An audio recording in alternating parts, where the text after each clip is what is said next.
Welcome back, everyone, to the Bulldog Blitz Football Radio Show, presented by Two Hats Ranch. Rob Bentley and Sandy Golston with you. We're joined by Ferris State University football assistant coach Sam Parker. And first of all, Coach, welcome to the show. So pumped to be on this. All the other staff members have gotten on here. Big time jealous. I'm happy to be on, ready to roll. Well, we know you're going to be great here. Maybe talk about, first of all, what's it like here this season, and how much have you kind of grown as a team here early in the first month of the season or so? Yeah, one of the things I think has been pretty impressive with our team is how unselfish these guys are on offense and defense. And one of the things that happens through injuries, we lost Carson, he's NCAA record holder and one of our two quarterbacks. And when that happened, you could feel a lot of guys step up their game, and step up their level of intensity and approach to practice. And, those guys have really turned what could be a huge, devastating deal to our team and turned it into a positive. And so, it's been a real joy to just see that. And our execution has only gotten better and better as the year's gone along. And from the offensive standpoint, we're running stuff right now that we couldn't run a year ago, and they're executing at one of the highest levels that we've had, including the national championship teams with some of our scheme and ball. Of course, some of those reasons, obviously due to the offensive line, which you help coach, and maybe talk about that group. Obviously some great experience coming back this year and what they've meant so far and how they've played. It's insane how good these guys have been. And I'm telling you, coached a lot of All-Americans on the O-line, and I haven't seen a room that is this in tune with taking notes, being diligent, growth, getting better, all of those things that go into playing offensive line. And they've done it too and still had a physicality and this determination to be nasty. You guys are just seeing it around here. They're just yelling nasty down the hallway. They're obsessed with being and playing nasty. And it's really showing, and I give them credit. And I just told them last week, I just want to let you guys know how appreciative I am of how you guys have handled yourselves in your approach this season. It's the closest to a professional level of, handling your workload that I've ever been around. I know you mentioned nasty. I was going to ask you about that. Maybe talk about that Nasty Boys theme and kind of where that came from. So it's actually a pretty solid story. Last year, Coach Rock, our assistant head coach, came into the offensive line room, which was a huge benefit because he's a quarterback guy. So his perspective on the game is so different than mine. I like violence and intensity and, 3 yards in a cloud of dust football. And he's, talking through the quarterback language with us. And one of the things that we did after every practice is we had an award for who had the best O-line practice. Pretty standard at a lot of places. And he had a bunch of our apparel sponsor, BSN cups. So BSN, and he just, what do you want to call it? And he goes, Bulldog Society of Nasty.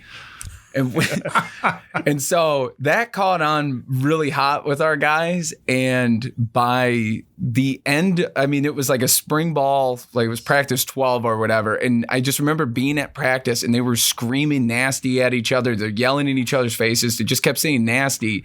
And it was really bothering me. I'm like, where are they? What is, we're not doing anything. We're in plays on air. And I went home that night. And we have two twins. We have a set of twins on the O-line, Tim and Bob Anderson, who if you ever get a chance to interview them, it's, pretty gold and big personalities. And I'm a pro wrestling, fanatic. So I'm watching the old school pro wrestling stuff. And there was a tag team in the 90s called the Nasty Boys. And I sent them a clip of one of their promos. And I was dying laughing when I sent it to them. And I'm like, they'll probably think it's cool or whatever. And then, move on from it. They texted back just something like, OMG, yes. We went into the meeting that Sunday for practice and they were doing the promo. They were cutting they were quoting this 90s tag team. And it just hit me. I'm like, this is who we're dealing with. These guys are not, they're not the smartest. They're not the sharpest. They're not the prettiest. They're pretty sloppy, but they are in fact so nasty. And it has given, it's taken on a life of its own, and it's really been a solid identity. And to their credit, they've stuck with this and had a personality and a moniker. And right now, I think we're 4th in the country in tackles for loss allowed, and we're tied for 10th in sacks allowed, which for O-line purposes, like that, those are 2 of the highest stats that we can, accumulate. And so it's been a lot of fun, to be honest with you. Yeah, I mean, I'm an old wrestling guy, so I know knobs and sags, the Nasty Boys. So I'm all on it. So I'm with Sam on that one. Talk a little bit about, there's something about offensive lines that those guys just really stick together, and they just seem really tight. And over the years, you've had some really tight offensive lines, and we go on the road trips with you guys, and your guys are just together. It just seems like all the time. Yeah, it's funny because if you put one of them in a room, all of a sudden there's another one that attracts, and another one, and one will be like, I'm going to walk out of the room, and all of them walk with them. And part of it is because you're on the field, you're always with 4 other dudes. So you're always protected. You go out with friends, they're always with you. So why would it be any different in the meetings? And I swear, it's like if you took a kindergartner and just balloon size them up, that's an old lineman. Like that same level of comedic genius and that same level of focus that they have at times. And so it's just funny because like when you're in kindergarten, it's like, all right, single file line, everybody hold hands down the hallway. You got to do the same thing with the old line. But we really preach, and you have to be connected to play O-line. You have to have good continuity. You have to have good relationships with each other. So just as important it is to know the plays, you got to know the person that's with you, and you got to know him well, whether you like him or not. That's like your brother, and he's also the one that's protecting your knees on the field. So it's really critical to develop that chemistry, and the bigger personalities that you got, the easier it is to do and a lot more fun. Well, Bob and Tim, you definitely got some personalities. There's no question about that. But talk about this particular offensive line group, and there's some overlap, some that have been seniors and have gone on.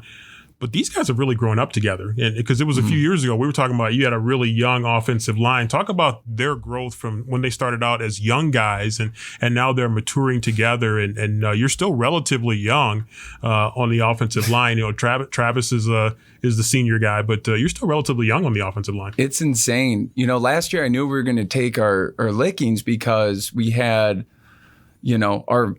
our All-American tackle, Bryce George, this is his 3rd year ever playing offensive line. So the basic concepts to him are still fresh. Jarvis Wyndham and Lawrence Hattar have only gotten field experience the last 2 years. So just from experience, you recognize how much better they're going to get with the rep load, and that they're all doing it together at this time. And even Travis, because he played defensive line, so when he came over to O-line, it was like last year was his first year ever playing O-line.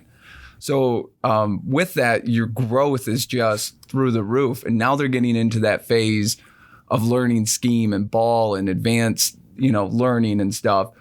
And it's really it's been really awesome, because that's the most fun part of coaching, is seeing the development and growth with these guys, and to see them from where they were, certainly 2 years ago. I'm like, man, these guys we got to go find somebody else. That mentality where you're like, all right, they got to get a lot better, or we got to do something about this.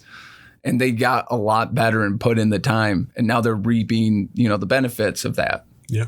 And then last question is, you guys, had a tough one in week 0 against Pittsburgh State. What about the growth of this team since that Pittsburgh State game? Because it looked like you guys are just ready to get back on the practice field and just like, let's just wipe this away and let's just get back to work. It was kind of like, it just part nightmare, part like surreal. Like, didn't expect that we were going to play this bad. Didn't expect, we're going to have these issues and spiral out of control. But what happens with that, and what these guys have experienced, being down 35-0 against Grand Valley last year, losing in the first playoff game, the first time in almost 10 years, and then to come out there against Pitt State, all this is in a stretch and in a row.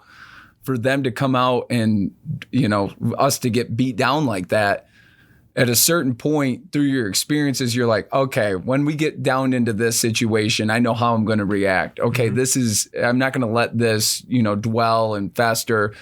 And so at the time, it was like the worst thing imaginable. You're like, man, we scored 3 points. We got 55 yards rushing, 4 sacks allowed. You're like, man, we got a lot of work to do. And then you take a deep breath and you're like, actually, we're fine. Week 0, we'll let that one slide. Let's bounce back. And we really have since. Yes. Coach Parker, I know I knew you when you were a student here at Ferris State. Obviously, you were a player here for the Bulldogs. And maybe just talk about where you've came from being a TV major here at Ferris State and working on the Ferris Sports Update TV show to now obviously being a part of the coaching staff here for the Bulldogs. It's wild because leaving high school, I had a handful of schools that were recruiting me and had sent me offers, and I chose Ferris State because they had my major, which was television production and digital media. So it was a no-brainer.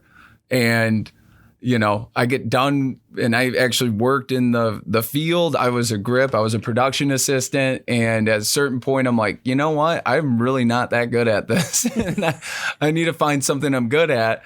And I was, keeping my options open. So I decided I'm going to go back to school and get an MBA. And one of the schools that had an opportunity was for football to be a GA. And I thought, like, okay, I can do that. I like football. I can be a coach.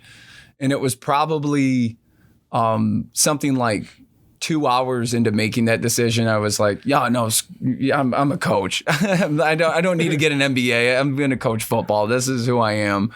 And so it's just funny that the O-line position opened up here and coach took a chance on me, coaching for 8 months to be the O-line coach.